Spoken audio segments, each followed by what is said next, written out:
Second round of the playoffs, also known as the final stage of the Climax Series. In the Pacific League, we have first seed Orix Buffaloes against the second seed Lotte Marines. It's a 1-4 series where first seed Buffaloes start with a 1-0 series lead and play all their games at home. Orix absolutely ran away with the pennant this year and put a 15.5 game difference between the second seed Marines. Orix also had a 15-8 record against the Marines with a 9-3 record at home, so in theory the Buffaloes should walk all over them this series. Marines batters really struggled against the Orix formidable pitching staff, with the team batting average of .227 and 4 home runs across the season. Orix was their worst matchup across the 5 Pacific League teams. On the other hand, the Marines pitching staff put a respectable 2.87 ERA against the Orix, which means we can anticipate a couple of low-scoring games across the board this series. Orix team batting average against the Marines of .239 was their worst matchup in the league, but their team ERA average of 2.44 was their second best matchup in the league. It's clear both teams have a good set of pitchers against each other, so this series is really going to come down to the batters.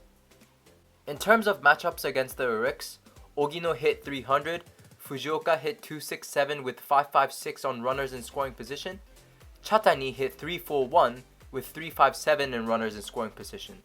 Even Brosso hit .276, and with the Orix having a lot of lefty starting pitchers like Yamasaki, Miyagi, and Tajima, he may play a lot of games at third base instead of Yasuda, whose worst matchup was Orix, batting .215 against them in the season. Also, Gregory Polanco, who absolutely raked against the Hawks in the first round, hit a meager .153 in the season. Marines may not be able to rely on him for RBIs this series. In terms of matchups against the Marines, free agent superstar Moritomoya hit .219, and batting average king Tongu, who hit above .300 in the season, only hit .118 against the Marines. Shortstop Kurebayashi hit .221 against the Marines as well.